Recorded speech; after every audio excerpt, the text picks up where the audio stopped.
Paranormal Karen, she's so spooky. Paranormal Karen, funny too. Paranormal Karen, she's so spooky. Oh, and did I mention she's funny too? Yeah, cha-cha-cha. Hey everybody, welcome to Paranormal Karen. Super excited, so much. I'm going to get started right as fast as I can. Join my Patreon, my Tarot and Psychic Development Patreon. There you go. That's my only plug. So today's guest is Seth Lyon, and I heard him on Jessa's podcast and immediately reached out. We have a couple of topics I would love to talk to you about. How you doing today, Seth? I'm doing great, Karen. Thanks so much for having me here. I'm really happy to talk to you. First of all, I want to cover the first part, which is your podcast that you talked to Jessa about. You were talking about trauma at the nervous system level, and then after this fantastic podcast, you mentioned something about chakras, and it was like, it ended. There was no more. And I was like, I want to get a quick review on well, I don't know if it's quick, but let's kind of do a little extension of that one as we go. But tell people how you got, or tell everybody how you got involved in, say, this field of work. Yeah. So, I am someone who grew up in your sort of typical suburban upbringing. I grew up in the Bay Area, and, it was on the surface, everything that a person would ideally want. However, I managed to emerge pretty screwed up from that experience, as many do. And what I've since learned is that, of course, what we consider to be the norm is actually very toxic and very damaging to human health and psyche. So, plus I had a lot of traumatic things that happened to me when I was growing up, partially due to the fact that I never really fit. Ever since I was a kid, I believed in things and talked about things that were not the norm. Everything from, energy to spirits to aliens to, I was really into fantasy. I was really into sci-fi. Now that I understand more about the nature of the multiverse, it's probably because I was sensing stuff that's really out there. So I was in tune to a lot of stuff that is not normal, which made my already, problematic experience growing up in suburbia much worse. Do you think there is a normal childhood? No, not at this point. I think there is probably somewhere in the world it happens that a child grows up in a nice holistic setting with plenty of nature and parents who are tuned to them and understand how to respond to their needs appropriately and don't buy into all of the toxic bullshit. Like, there's 1%, if that, of, folks out there who had that, so. Right, because you know what, too? Then the person that have that, they also may have dragged in a lot of trauma from a past life. So. Oh, absolutely. Absolutely. So it's. Well, and trauma healing is the name of the game. I mean, I believe I will get more into that, but that's what we're all here to do at this point in time on this planet, is to heal the wounds essentially of the universe. And that's happening at the personal level. So, that I got propelled onto that path through this upbringing, that by the time I got, I went through college, I did that whole thing. And by the time I was in my early 20s, I basically left the world entirely.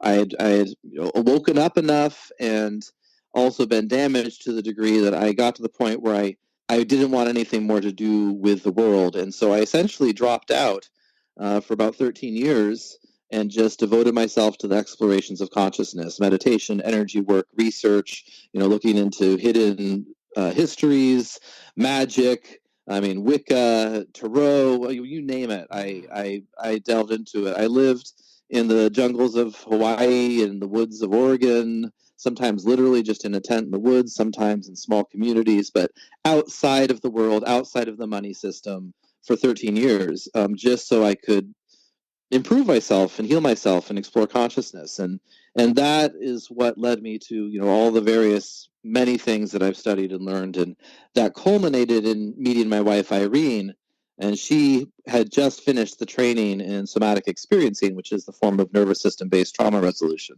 that we practice. And we met up and hit it off, and before I knew it, I was moving out of the woods and up into Canada. I'm originally from the States, so she imported me, and I moved up here, and to my chagrin, realized that it was now time to actually become a professional and have a career, and all of which is in service of helping other people. But essentially, I had done as much as I could in the woods, and I needed to get into the world and start helping people more. And this was the way in which I did it. Yeah, that had to be a like that's a scary to give up your freedom like that. Oh yeah. No, it was not easy. There was many years, because when I came into the world, I was still quite traumatized. That's the thing. About energy work, spiritual practice, meditation, sound healing. All of these things are good, and almost none of them actually touch trauma, because to work with trauma at the nervous system level, which is where it fundamentally lives, requires a very specific and informed approach that most of all requires one be very in touch with their body. Sadly, the juxtaposition of unresolved trauma and spiritual practice often boots people out of their body more. I see that a lot. So it's this way of coming into places that we may not even realize that we were dissociated from.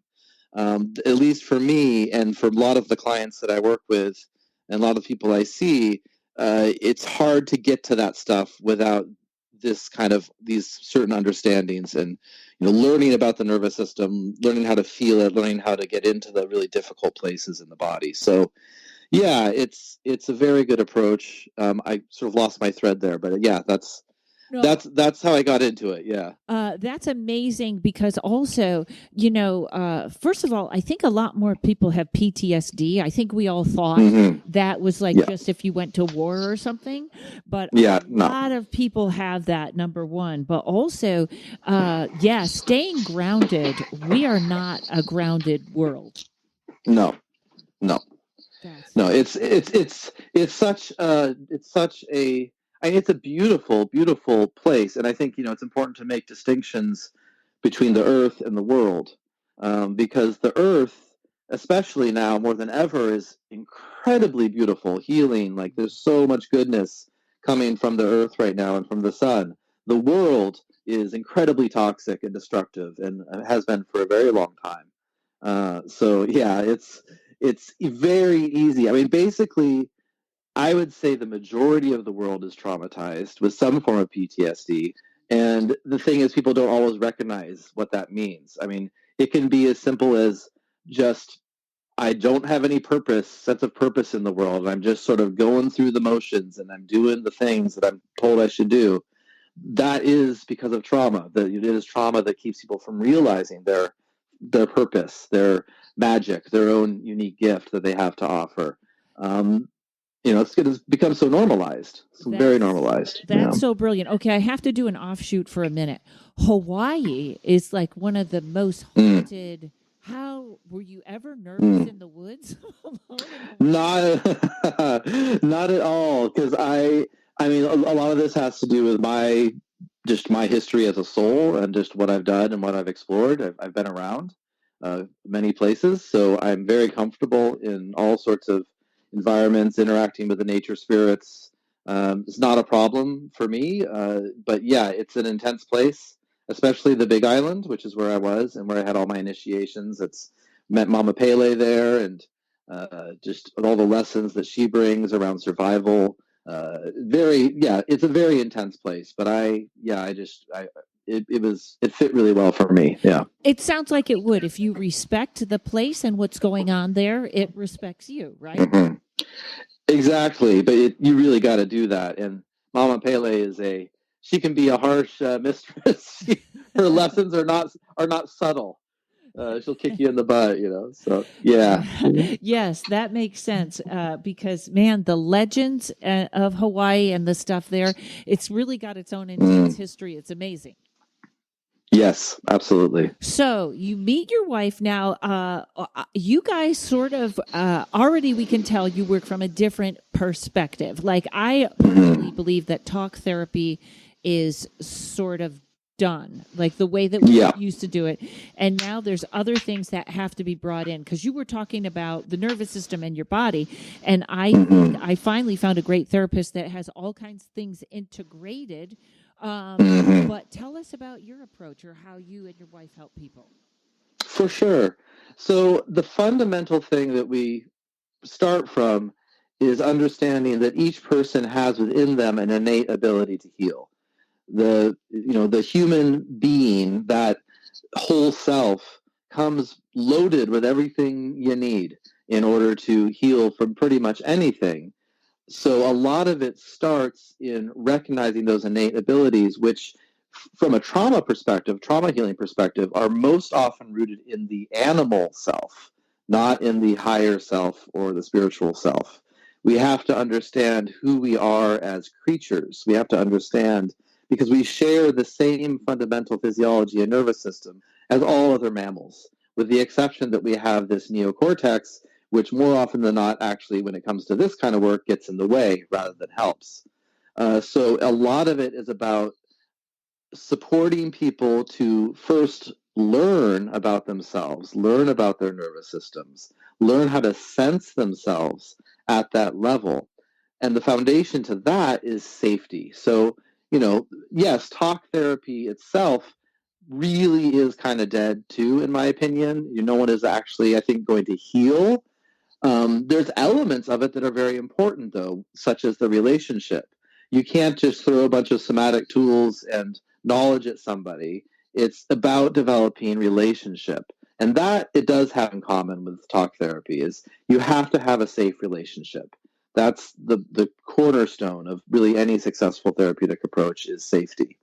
So, When you say, I'm sorry, when you say, I apologize for, sometimes I get excited and jump right in. no worries. Yeah. When you say in touch with your nervous system, is that, I would equate, especially when I was younger, I didn't know, I probably was living in constant panic, but couldn't differentiate. Right.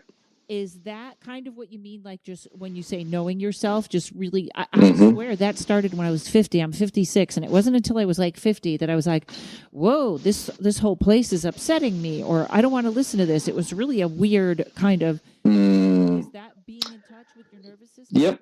Yeah. So in that case, yeah, you're sensing, oh, my sympathetic nervous system is on overdrive. My fight flight mode is on more than it really needs to be for some reason. I'm responding with a survival response. I'm just responding with a fight flight response. In terms of what you're describing, which is like anxiety or fear or wanting to get the hell out of someplace. Like that's the sympathetic nervous system. So yeah, exactly.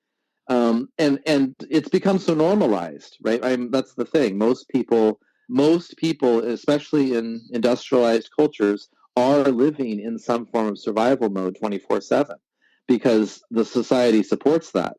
It's just become normal. So we got to start with like, look, what are you actually feeling? And most people are like, yeah, I don't feel that great. Like I don't feel at ease. I feel tense. I feel tight, or I feel jangly. I feel buzzy. I feel like there's a knot in my stomach. I feel, right, starting to help people notice these basic cues in their physiology, which are an indication of the state of their nervous system. Wow, and that's a whole science in itself. Have you ever seen, Cindy Dale has a book. In fact, I think she's on coming up soon, and it's called The Subtle Body. I haven't seen that. No, it's actually more. I don't know. It's very interesting. I feel like it's the encyclopedia of the energetic body, and it's just amazing. But that's so interesting because I think also some people. Well, like I was probably so in such intense trauma, I couldn't even locate what you were talking about. I didn't even know. That's fascinating. I do think that's most people now. Yeah, most people are either living in some form of chronic tension or some form of shutdown where they're numb to their experience. And those are both survival states. Wow. So you're getting them. Now, here is the other thing. People must resist. And I don't mean this in a bad way, but like I know people that really have never been happy. And then once they get happy, they have to sabotage it because that's a weird feeling. Yeah. Yes, indeed. Yeah, we see that all the time in this work. Actually, someone will, start to get a little bit better, and then, oh no, I don't want to feel that because the reason is for someone who is in some kind of traumatized state, novelty, meaning something new, is often viewed as dangerous. And this is goes back to the primitive instincts, but even if it's something good, if it's new and unknown, it can feel like a threat. So yeah, we see that all the time. Wow. Now, I know this is probably there isn't an ABC answer to that, but when someone recognizes that, is there anything they can do? It's like, here's the thing. I think I'm on the cusp of enormous change, of like almost maybe leaving California, maybe like uprooting my whole life. And there's a part of me that's excited. And then there's another part that just keeps going, you're going to be fine. You're going to be fine. Yeah. Just, get rid of your stuff, whatever. You know how to do this. And I couldn't do that a couple years ago. But what is if I go into, this isn't like getting rid of stuff. It feels, you might need that. Like that feels all of a sudden I'm in an unsafe space. What would you Right. share a suggestion for people when they do that? Well, I mean, there's many levels to this. I mean, if you're talking about specific things versus the trauma healing process in general, there's many ways to answer that. But in general, what we want to look for in this process is what is the familiar, habituated response, and what is the emergent response that is more unfamiliar and maybe scary but new. Because most people who are on some kind of healing track, they're going to have a well-worn groove that they know really well, and it's like, oh yeah, that's how I always respond to this. And granted, you have to get to a certain level just to have that awareness, but once you do, you start to notice like, oh yeah, of course, I always respond this way to X or Y, or it would make sense I would respond that way. Versus as the healing process is happening, there will be this emergent self, which is much more in line with authenticity, with our soul, with our purpose, and that will generate unfamiliar responses. And that is sort of what we want to pay attention to. What is the unfamiliar response? What is the cues that there may be some sort of emergent self trying to come forward that is maybe more in alignment with our deeper nature? It really starts with that self-inquiry, though, of noticing what do we do? And that's where it starts. Like, that's where self-knowledge starts. Know thyself, right? Like, what do you do? And how do you notice yourself doing it? And that's, the foundation. Ah, that's great. I think I'm starting to think that comes a little bit with age because that's kind of where I feel like I am. It's like, also, I'm very aware of my thoughts. Like if I am trying to push someone away, I notice they will, first I'll get aggravated or I don't need that. And I was like, you're trying to push that person away. Why? Are you getting too close? Are you falling in love? All those things. So this is actually tools and a lifelong process, isn't it? That's right. And that's what's really difficult sometimes to explain to people about this work is that it's not, like we've been so indoctrinated in our cultures that like you have a health problem, you get this thing which fixes it, and then you're okay. And that is not how this works. This is about changing fundamentally the entire way in which you relate to yourself and how you understand yourself and how you relate to the world around you.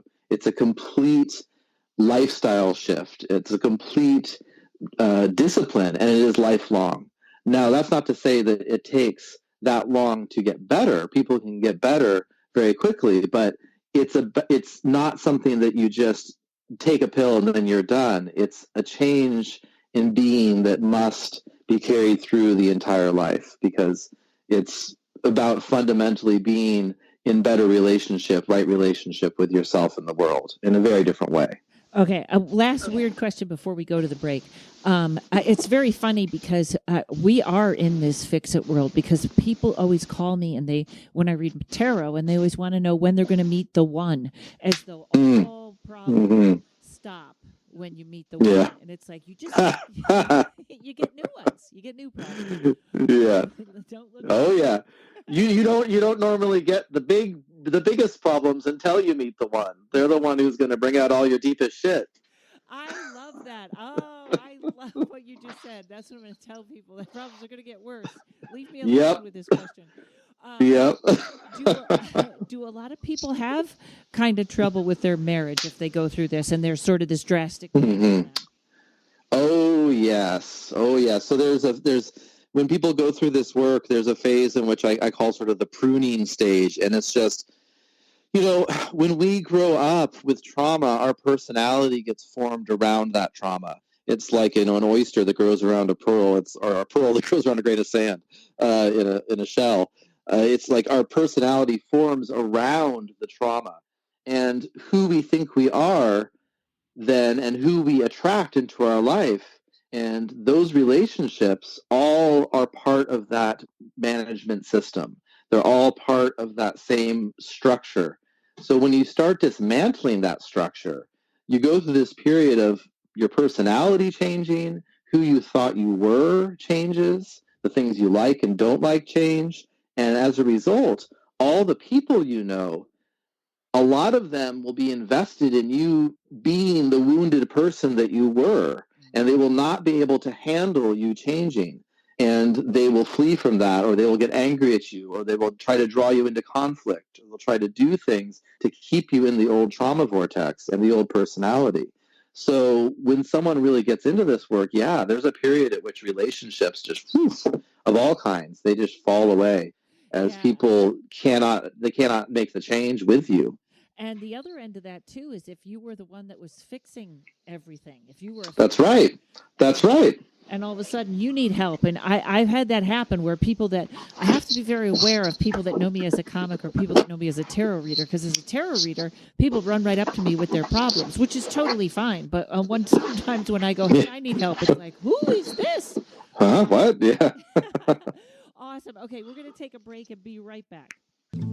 Hey everybody, just want to let you know my tarot class is on sale this weekend only until the 23rd, or the 23rd. I believe it runs out at midnight. So that'll be 2 days. You can get half off when you go to karenrontowski.com and click on tarot, and then you're going to use the coupon code October, all capital letters October. Also, November 1st, I finally have a Patreon. I know I'm so far behind everyone else. It is a tarot and psychic development. So it's going to be some paranormal, but mostly tarot and psychic development. I'm going to be putting up classes myself that are tarot classes, and we're going to be doing meditations and psychic exercises, and there's going to be homework and all kinds of fun stuff. I'm also going to have guests come on and tell us about their process, how they do their thing. So November 1st, the first class will be out. November 4th, patreon.com/Rontowski. All right. So that's first of all, I want to say and you talk about how you sort of have too many clients right now, but you want to plug your website and your wife's. Your wife is irenelyon.com, and she works more with groups. Is that correct? Yeah. So I do private practice, and at this point, I've had to close my wait list because it's just too long. But thankfully, my wife, we're actually part of the same company. I do private sessions, and I also support her group programs. So she has created an online suite of programs and information for people to get into this work that is available anywhere you got an internet connection. So that's irenelyon.com. And also her YouTube channel. Be sure to check out Irene Lyon on YouTube, because she has created so much that you can do for free. Like, you can get a comprehensive education and basic practices for how to start working with yourself in this way for free. If you just go to her site, if you subscribe to her YouTube channel, check out the free resources section on her website. There's so much there. And on her YouTube, it's mostly educational, but if you go to her playlist, there's a playlist of neurosensory exercises, to start exploring this work. So yeah, there's a lot that you can get into through what she's created for free. And then if you want to really go deeper, and like, then she has some paid programs, everything from like a $19 monthly drop-in class to our 3-month intensive, which is called Smart Body, Smart Mind, which we do once a year, and that'll be coming in the spring. So yeah, there's a whole suite of stuff that you can get into that she's created. So definitely encourage people to do that. And also on my website, I do have a blog if you want to read the articles that I've written. That's on my website, sethlyon.com. And then there's also sound healing, a link to some sound healing stuff there. Oh, you know what? When I first looked at your website, yes, your sound healing stuff is fantastic. Oh, thank you. In fact, that was on my list to buy your CD. I'm going to do that because it was really, it's very interesting that some sound healing stuff is not that relaxing. I loved your stuff. It was so good. Oh, thank you. Okay, so now, what do you remember that part on Jessa's podcast where you started talking about the chakras? I don't even know what question to begin with this. Well, it started because we were talking about the sound healing. Because I was saying how I had made this album, the one that's linked on my site, Tellurica, and I used the 7 chakra system as a template for that album. But it was both to work with those energy centers, but also to liberate those energy centers and to sort of free up a more intuitive, organic understanding of how to relate to our energy that may be more personal to us. And that's how we sort of started talking about it and the chakras, because we've been given this 7 chakra system that's been handed down through the certain Vedic traditions over from the East. And that is all well and good. And there is a lot that someone can do there. However, there are far, far more than 7 chakras. We have a chakra just means energy center. And so there's the big 7 that they talk about in the torso and the head. But we've got chakras in our feet. We've got chakras in our knees and elbows and our palms. We've got chakras below our feet. We've got chakras above our head. There's a lot of energy centers that don't get talked about. So that's part of why I made the album, was to use that 7 chakra system as a template to go in and sort of free up programming that is locked within those energy centers. Because there's a lot of dogma really that's been handed down along with that 7 chakra system. So much. So you know what, too? Yeah. I really don't think, I use the example of gossip. I don't think we understand how much leaks into our either subconscious or conscious mind, where someone will say just something offhanded gossip about somebody else, and then you meet that other person and you're immediate like, oh yeah, this is the guy that blah blah blah. Like, it's so to clear your palate and have your own thoughts be clear. I don't think we realize how much stuff leaks in of the system or the rules or this is how it's done. I have a fascination. I didn't even know till recently about the chakras above the head, and a sound healer was like, she kept saying it's very hard. Your chakras above your head are all. She goes, I have to go over them. Like, she was like, they're all open or something, and I was like, I don't even know what they do. Can you tell us about the chakras above the head? Sure. Yeah. So I mean, well, you do tarot readings, right? Mm-hmm. Yeah, so yeah, you're gonna be rocking those upper chakras, because those are, so our crown, that is the interface between our physical body and the spiritual body. So the crown chakra, the 7th chakra in the traditional system, and the highest one, is sort of the door, the interface, the place where spirit meets body and animates it. But above that, there are the higher chakras above the head. Those are more related to the spiritual body, the energetic body. And they interface with higher and higher, or more refined densities, I should say. I don't really like the higher and lower thing. I catch myself using it, of course, but really what we're talking about is density. As we journey through the chakras, their energy centers, and what they relate to, it's really a journey through gradations and density, from the lowest chakras below the feet all the way up to the ones above the head. There is sort of this refinement of density. So when we're talking about the chakras above the head, you're talking about energy centers that are interrelating with finer and finer density realities, all the way up to the what we would call source or the Godhead. So you get different abilities as you tap into those higher chakras, and that can include things like what you do, getting psychic impressions, Akashic record reading, tapping into different astral planes, into different sort of heavenly realms, different metaphysical abilities, remote viewing, all that kind of stuff, astral projection. Those more refined kind of abilities have more to do with those higher centers.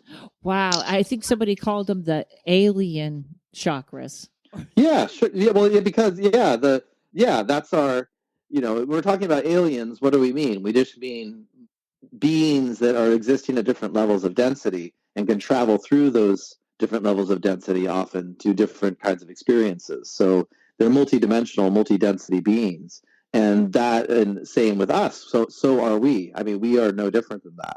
It's just that we've been in this matrix for a very long time on this particular planet. So yeah, would those chakras be the ones that perhaps when people do DMT or stuff like that, I know we always talk about the third eye, but would those be really the ones that are more activated? Yeah. I think the third eye is kind of like the translator. Like it takes all that information and lets you have some kind of perception of what it is you're experiencing. But those higher chakras, they'll certainly be much more active in those types of experiences, especially ones where like DMT is the spirit molecule. That would certainly have some action going on up there. Yeah. Yeah. So when people, I'm figuring most people that come to you guys, they just want to be healthy and happy. Do you get a lot of spiritual or psychic people coming to you for help? Yeah, I do. Yeah. I see all sorts of folks, but yes, oftentimes, the people who are on some kind of healing path often enter into it through some kind of spiritual tradition or energy work or mysticism. So, plus that's also just part of being traumatized, is one is more likely sometimes to gravitate towards those things that are, outside of the norm. So yeah, I do. I do see quite a few folks, and generally the folks in those camp, the biggest problem is they're just not in their body at all. It's the most common thing. That is me almost all the time. And there's I have sort of a love-hate relationship with that, because as much as I know I'm not in my body, I also feel like that's where creativity grows. Do I have that wrong? Because I always say imagination is a place. It really is a place where you go to gather and be creative. Would you have an opposite? I do not have an opposite view of that, but I think I would. How to describe this? I have a yes and. Okay. So I think the best way to describe this is with like a story from my own life.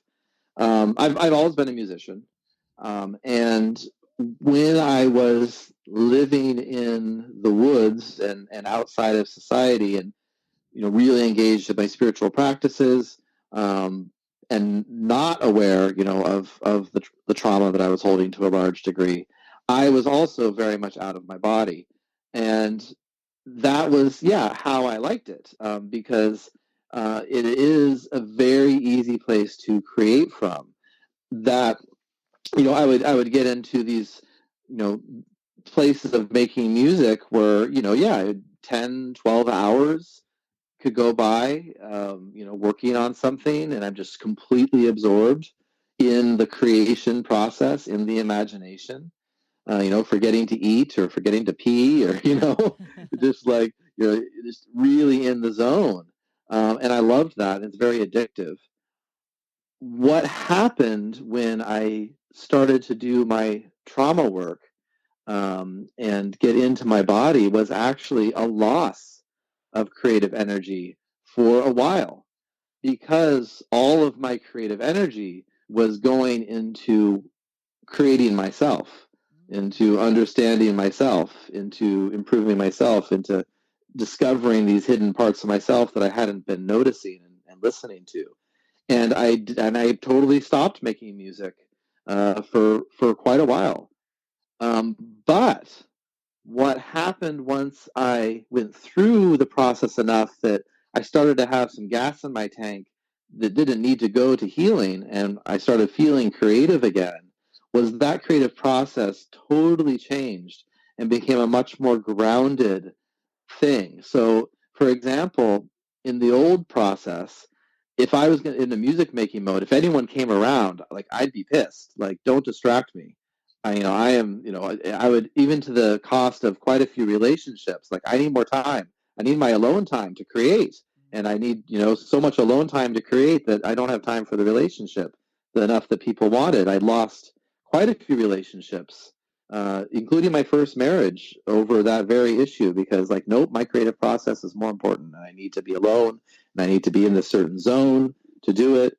And what happened after going through the trauma healing process is that was no longer the case. I could see a client, maybe have a half hour where I'm free and plug away on a musical project I'm working on, go do something else, have some food. It became integrated as part of my everyday life, as part of my grounded everyday experience, and was no longer associated with needing to escape into myself. And as a result, what I create is much better. So that's the best way I can describe it. That's pretty fascinating. And there's so in other words, the creativity, it almost sounds like you had to work less to get more. Yeah. It's like creativity, when it's rooted in the deepest knowledge of the self, is very different and much more powerful, at least for my process. I can just create much better stuff. It's more profound. It impacts more deeply because it's connected to more of me. But yeah, it's not in a form of escape anymore. It's not a way I can sort of lose myself. I miss that sometimes. It was nice. Being in those expanded, sort of disembodied creative states is pretty blissful. But there's a cost to the physiology. So so I have a little bit of the opposite problem, which I think weighs into the point of too much of any one thing, because I will sit down to write and I can sit for about 10 minutes and I have to get up, and whether that's get a cup of coffee, move around, moisturize my hands. I always think this is what I've always thought I could have written movies if I wanted. I don't know that that's number one on my list. I will always say now I barely keep ideas because I can't sit and focus that long. And I don't think I have ADHD. I think the world thinks they do. I don't think as many of us have it as well. ADHD is just a label. It's a label that you stick on sympathetic activation, and that's all ADHD is. If we look at it from the perspective of this work, is your system underneath the surface is trying to find the threat, and so you can't stay focused on one thing if there's another part of you that's always looking for the threat. Fascinating! Wow. All right. Okay, did you just change my life? I think I got to think about what you said and get into that. Okay, looking for the threat. That actually seems like that's really the theme of all of this, isn't it? Yeah. So do you have neck tension? Not that I know of. I'm also I'm one of these people that over exercises. I ride to yoga, then I go walking. Like I'm constantly in. Okay, so you're burning. You're using that energy that way then. Okay, yeah. That makes sense. Yeah. Wow. So I'm always looking for a threat. That's amazing. Fascinating. Although I do have that ability now to drop into meditation like unbelievably heavy so that I want to get out. So nice. Dreams are probably not great, right? Well, yeah, and it sounds like you're in transition. I mean, like so many, it's not always one thing or the other, right? And as you get older, and just natural wisdom about the self accumulates, it just, you learn more about yourself, and what you can do expands to a certain degree. So yeah, it sounds like what we call that, always looking for the thread, is called hypervigilance. And it sounds like there is a degree of hypervigilance going on, but there's also a lot of self-knowledge going on, a lot of healthy practices going on.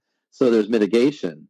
So it's not always one thing or another. And especially as we get into healing, there can be all sorts of, transitory stages where, like, we still have some habit from the past that we're still doing, but then there's these other good things that we're building. So, yeah.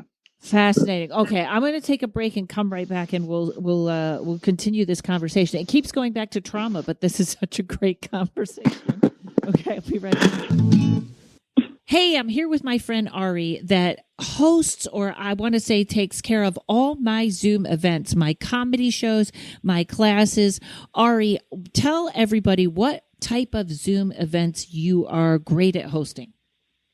Yeah, so I really take care of any kind of Zoom event, from a virtual camp to lecture series, cooking classes, celebrations like weddings or bar and bat mitzvahs, really anything. And to me, it just looks like you make my life easier. I just have to click on and talk, which is beautiful. Tell everybody, what are you doing behind the scenes that helps me so much? Yeah, so I'm taking care of all of the settings, like muting and spotlighting people, making breakout rooms, recording the meeting, really just all of the tech pieces you might think of or not think of. I'm taking care of that. That is so helpful. And it really is the difference between something looking amateurish and something looking really professional and wanting people to come back to your meeting again. So tell everybody where they can find you. Yes, so you're welcome to email me at wharton.ari@gmail.com. That's WHARTON.ARI@gmail.com. And you're welcome to email me with any questions and find out how we can work together. And your rates are so reasonable, it's crazy. So everybody, wharton.ari@gmail. I'm going to try and have it in the show notes. If you can't find her or you don't know how to rewind the podcast, just email. I'll get you connected. Thanks, Ari. Thanks, Karen. All right. So, this is really quite interesting. So, can you, I don't know if this is a weird question, but for those of us that do love the, the sound bowl and the yoga and the trying to ground, I feel like my hands are going to do yoga because I ground. That puts me on the planet. And someone I interviewed the other day had the greatest phrase, Are you in your brain behind your eyes? Are you behind your eyes? And I thought, very rarely am I. I'm a what is the next step? What is the next question person? I'm always too. Yeah. And that does make sense, because that's, again, if you're always 2 steps ahead, like, you have to look at fundamentally, why are you doing that? Right? Like, is there some kind of strategy where your system's trying to stay safe by always knowing what's coming next? Right? Keeping me out of the moment. Exactly. Because the moment, like being really present, is, of course, the most powerful place to be, but also a really hard place to get to. So, and especially, because the nature of trauma is that the past is alive now in the body. It's like, we're living in many ways in our physiological processes in the past, so that can make it very hard to access the present. And as compensation, it's very common to stay in the head and, stay in planning mode, or stay in thought mode, or daydreaming mode, or, those are all sort of responses or adaptations, essentially. I love that phrase. So the past is alive now. It was interesting. One day I was meditating and I was sitting in like butterfly pose with yoga, and I just somehow my toes, I like crinkled my toes and my toes touched each other. And I was like, wow, that is a weird, I know it was like, that was a weird feeling. Like, it sort of reminded me and grounded me. And I was like, I don't ever do that with my toes. It was really interesting that it pulled me in. Now, past lives, does that come in at all with what you do, or Akashic records? Is that just sort of a byproduct we deal with? Yeah, no, it certainly comes in. It's, not always, because everyone is different and in different places, and everyone has different belief systems, right? So it's not something that I bring up with my clients. But if they bring it up, which does happen for sure, we absolutely can work with it the same way we work with anything else.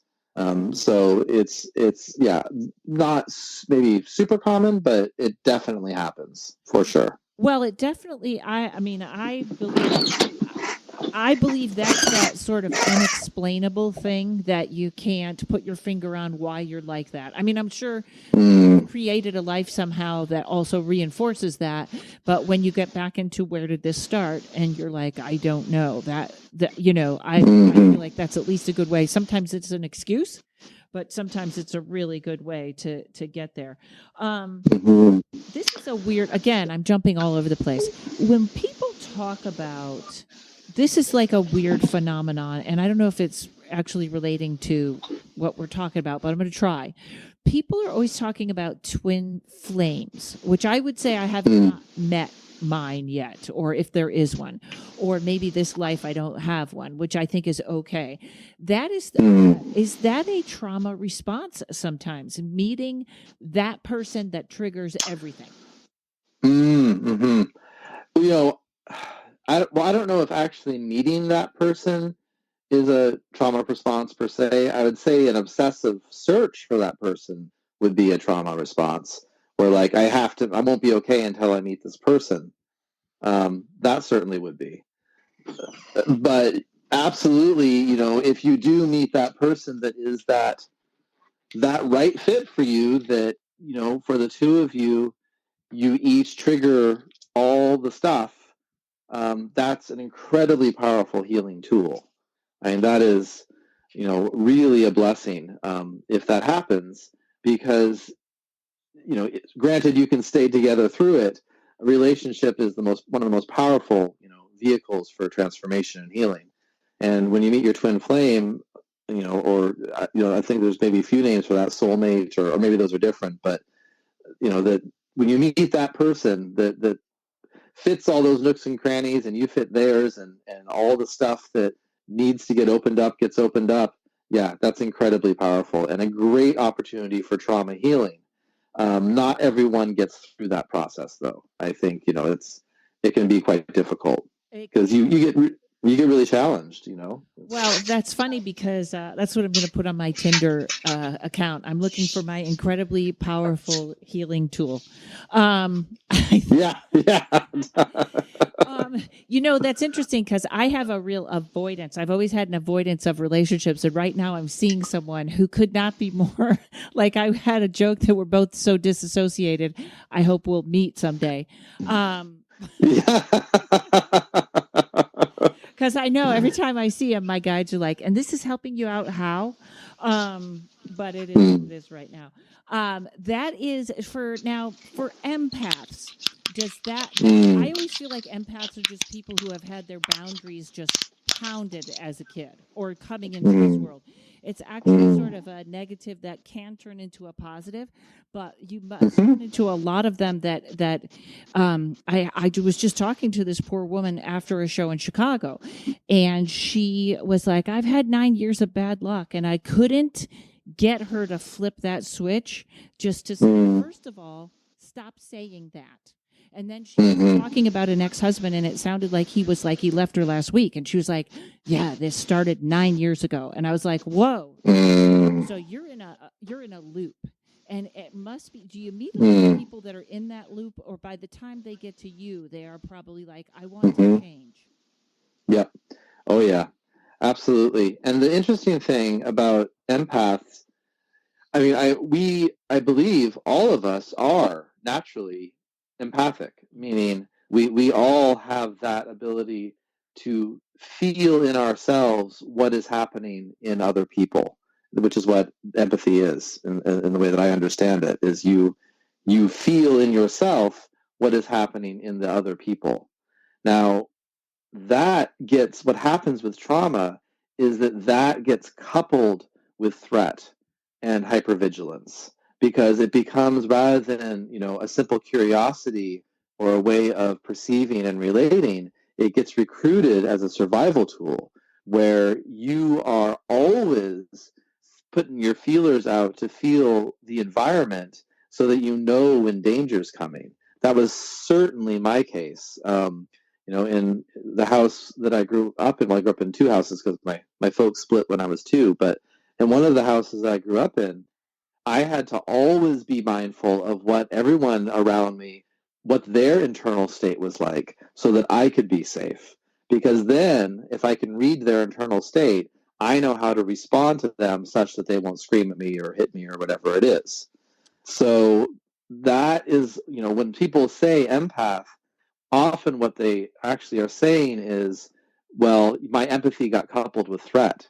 My empathy got coupled with the need to protect myself. So that's, and that's how I was, and that's the people that I, yes, largely encounter will be in that place. Wow, that sort of also fits into my theory that most psychic people also, that's a skill that comes from being under that threat. I once That's right. Yeah, and then your brain is making calculations all the time, which is why you don't want to be around other people. Yeah, it's overwhelming. Yeah. Oh yeah. No, great story. When I first moved up to Whistler, in British Columbia, when I moved from Oregon, moved in with my wife up here, I had yet to start any of my trauma work. And she had a dinner party when she invited about 20 people over. I think it was someone was giving a lecture. But anyways, I was there, I was upstairs. People started coming up the stairs. Guests started arriving. And okay, each new person that comes, my system was, okay, what's their deal? How do I respond to them? Okay, what's this person's deal? What do I have to do to be okay around them? What's this person's deal? Oh my God. By the time 5 people arrived, I had to get the hell out of there because it's like it became so overwhelming trying to figure out how I'm going to respond to all these different people such that I stay safe.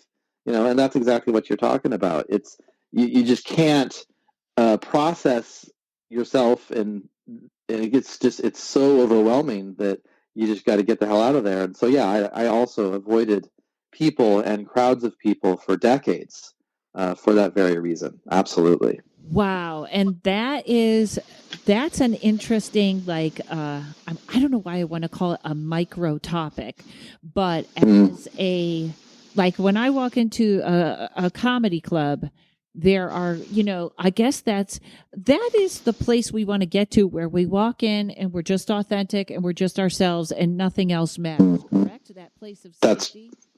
That's right. You got it. I mean, authenticity is the result of really good trauma work. Is you get to a place where you are you and you are authentically you, and it really doesn't matter what other people are doing. And that is when we don't feel lost. Everyone feels lost right now. And I feel like some of what happened with the pandemic and the shutdown is, especially in America, we are our job. Ask me who I am. I'm a terrorist. And when that got taken away, people were like, oh my God, who am I now? There isn't a job. I don't have a title. Where am I? Yeah. And that, I think, was one of the biggest things, which actually, if treated right, could be a really positive thing. Yes. Oh, yes. Yes. No, like I said earlier, I mean, the current system of the world, the way it runs and has run, it depends on people being in survival mode. It depends on people being cut off from their bodies, working insane schedules, being under chronic stress, not having time for their families. The system depends on that. So, if people all got regulated, healed their trauma, restored, sanity and health to their whole system, the system of the world would not function. So, it certainly is an opportunity. I do believe that right now, when viewed from a big, 50,000 foot level, we are at the beginning of the dissolution and destruction of that old paradigm. And what is emerging is something much more positive. But we're in a really painful, messy transition period right now where people have to either figure out how to figure out who they are authentically, like you say, outside of their job and their role or their family system, or they just are going to end up basically going down with the ship.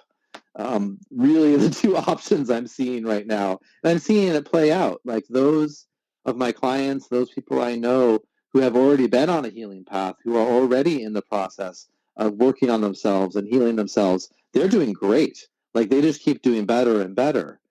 And people I know who are not on that path and who are just trying to cling to the same old thing or get back to normal are just getting a harder and harder and a harder time. Yeah, they're white So knuckling it bad.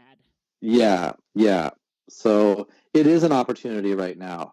But it starts with knowing yourself and doing the kind of healing work necessary to discover who you are underneath what's been done to you.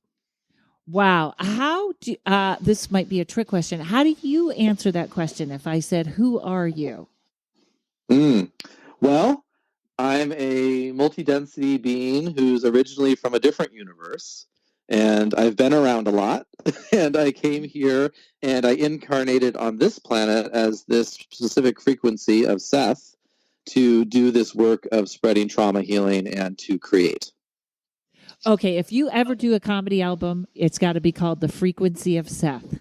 That is the greatest title ever. I may pay you for that. The Frequency of Karen. All right. Although Karens have been, our name has been tarnished a little bit lately. Yeah, very unfairly. Yes, thank you. I hang on, I lost my other question.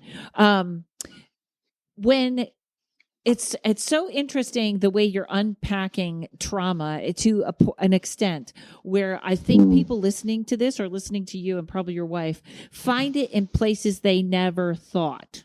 You know what I mean? Like the escapism, the obsessive.